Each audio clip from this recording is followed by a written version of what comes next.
الحمد لله وحده والصلاة والسلام على من لا نبي بعده أما بعد أعوذ بالله من الشيطان الرجيم بسم الله الرحمن الرحيم وإذ قال ربك للملائكة إني جاعل في الأرض خليفة قالوا أتجعل فيها من يفسد فيها ويسفك الدماء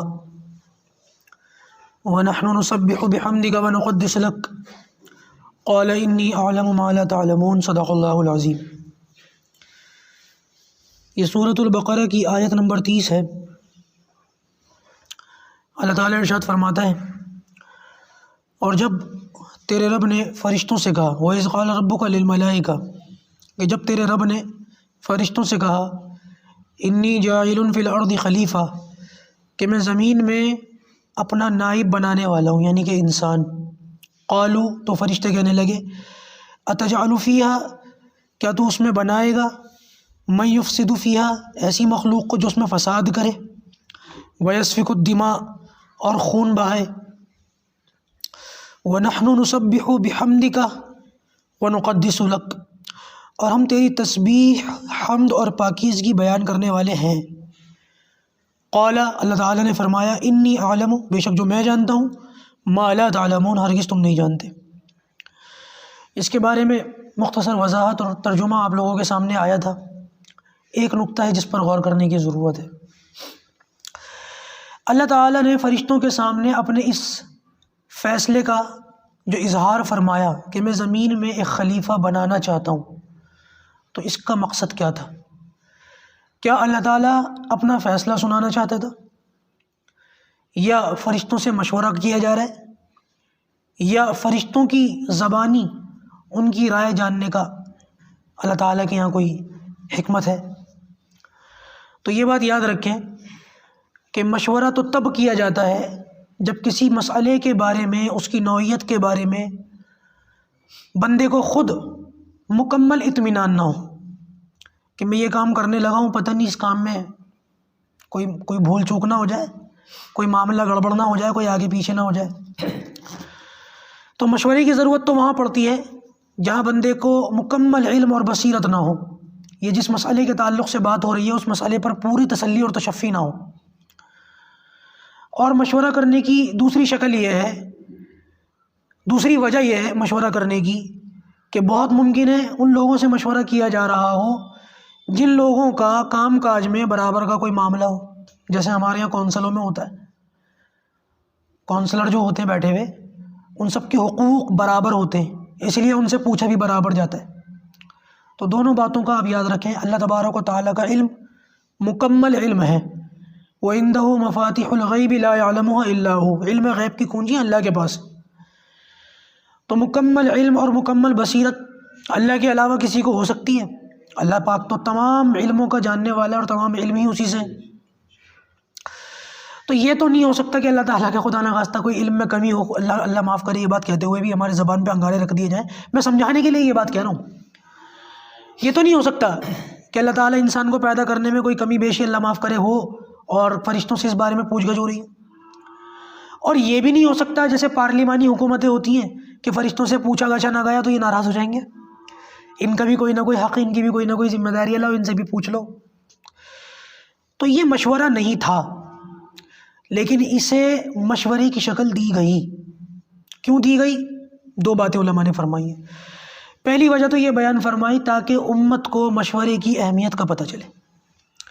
اللہ تبارک و تعالیٰ نے فرشتوں سے مشورہ نہیں کیا، لیکن یہ بات جو اللہ تعالیٰ نے فرشتوں سے ظاہر فرمائی، اس بات کو مشورے کی شکل دے دی تاکہ اس امت کو پتہ چلے کہ مشورہ کتنی اہم چیز ہے، اور امت کو مشورے کی تعلیم بھی ہو کہ مشورہ ایسے کیا جاتا ہے، اہمیت بھی پتہ چل جائے اور طریقہ بھی پتہ چل جائے۔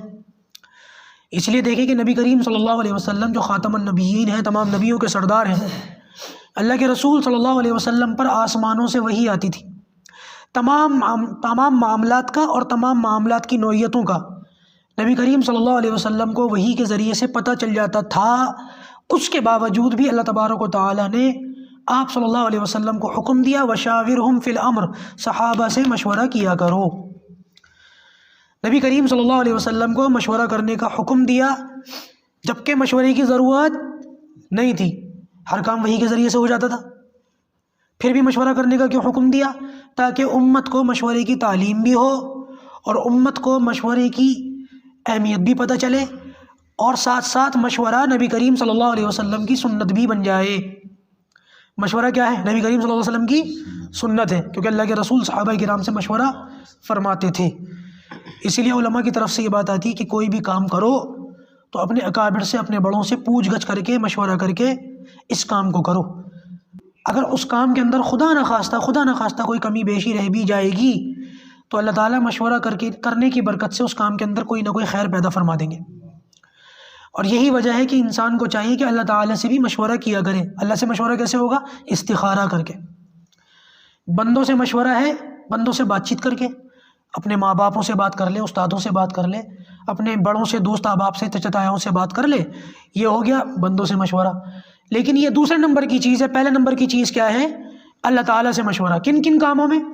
کوئی نکاح کرنے کا ارادہ ہو، اللہ تعالیٰ سے استخارہ کر لو۔ کہیں سفر کرنا چاہتے ہو، استخارہ کر لو۔ کوئی کاروبار کرنا چاہتے ہو، استخارہ کر لو۔ کسی کے ساتھ پارٹنرشپ کرنا چاہتے ہو، استخارہ کر لو۔ اور یہ بات یاد رکھیے گا، میں بار بار کہتا ہوں، استخارہ کرنے کی چیز ہے، کروانے کی چیز نہیں ہے۔ ہمارے یہاں ایک بڑی مصیبت ہے، لوگ مسجدوں کے اندر آتے ہیں اور کہتے ہیں استخارہ کروا دیجئے، بلکہ بعض لوگ کہتے ہیں استخارہ نکال دیجئے، بلکہ بعض لوگ اس سے بھی زیادہ آگے جا کر کہتے ہیں استخارہ کھینچ دیجئے۔ ہماری زبانوں کے اندر یہ الفاظ استعمال ہوتے ہیں کیونکہ ہمیں ان باتوں کی جو چیزیں ہیں، جو بنیادی باتیں یہ سکھائی بتائی نہیں گئیں، اسی وجہ سے ہمیں یہ الفاظ بھی استعمال کرنے نہیں آتے کہ علماء سے کیا کہیں۔ اول تو استخارہ خود کریں، استخارہ خود کرنے کی چیز ہے۔ اللہ تعالیٰ سے خیر مانگیں، اور ایک آسان سے استخارہ میں کئی لوگوں کو بتا چکا ہوں، آپ سب لوگ بیٹھے ہو، میں دوبارہ آپ لوگوں کے سامنے عرض کر دوں۔ آپ کسی سے پوچھو کہ استخارہ کیسے کیا جاتا ہے تو بہت سارے لوگوں نے تو ایسا مشکل استخارے بتائے ہیں کہ سننے والا سوچتا ہے پھر مولویوں کو ہی زیب دیتا ہے، ہمارے تو بس کی بات ہے نہیں، ہم تو مولوی صاحب سے ہی کہہ دیں گے۔ وہ کیا ہے؟ کہتے ہیں کہ 2 رکعت نماز پڑھ لو اور خوشبو لگا لو اور مصلی بچھا لو اور رات کو پڑھو اور اس کے بعد دعا پڑھو اور کسی سے بات مت کرو اور دائیں کروٹ پہ سو جاؤ اور صبح اٹھ کر پھر خواب میں جو کچھ آئے اس کے بارے میں غور و فکر کرو، ہو سکے تو 1 مہینے تک کرو۔ تو بندہ سوچتا ہے میں کیا کروں، پھر یہ تو پورا کورس کروا دیا انہوں نے۔ تو انسان سوچتا ہے پھر عجیب قسم کے بازاری استخارے، اللہ ہماری حفاظت فرمائے، ایسے استخارے کہتے ہیں کہ قرآن مجید کھولو، پہلی لائن پڑھ لو، تیسری لائن پڑھ لو، 7ویں لائن پڑھ لو اور اس کے بعد یہ کام کرو اور یہ نہ کرو۔ یہ استخارہ تھوڑی ہے، تو ویڈیو گیم ہو رہا ہے، قرآن مجید کے ساتھ، اللہ کی کتاب کے ساتھ کھلواڑ ہو رہا ہے، معاذ اللہ۔ استخارہ سب سے آسان طریقہ ہمارے بزرگوں کے، میں نے سنا ہمارے بزرگ تو بعض مرتبہ کوئی ان سے سوال پوچھتا تھا تو سوال کا جواب دینے کے لیے بھی استخارہ کر لیا کرتے تھے۔ یا اللہ اس نے مجھ سے یہ سوال پوچھا ہے، میں کیا جواب دوں اس کو؟ اور استخارہ کرنے کا سب سے آسان طریقہ، اللہ سے یہ دعا کریں، اللہم اغفر لی واختر لی، 2 لفظ ہیں صرف، اللہم اغفر لی واختر لی، یا اللہ میرے لیے پسند فرما لے، یا اللہ میرے دل میں ڈال دے میں کیا کام کروں۔ کوئی بھی کام کرنے کا ارادہ ہو، اللہم اغفر لی واختر لی۔ بعض بزرگوں کی عادت تھی، بازار سے سودا خریدنے جاتے تھے تو دکان پہ کھڑے ہو کے استخارہ کرتے تھے، یا اللہ کیا لوں اور کیا نہ لوں۔ آج ہمارے اندر سے ہمارے بزرگوں کی عادتیں ختم ہو گئی، اللہ ہماری حفاظت فرمائے۔ دین کا بچا کچھ حصہ رہ گیا ہے، اسی کو ہم مکمل دین سمجھ رہے ہیں۔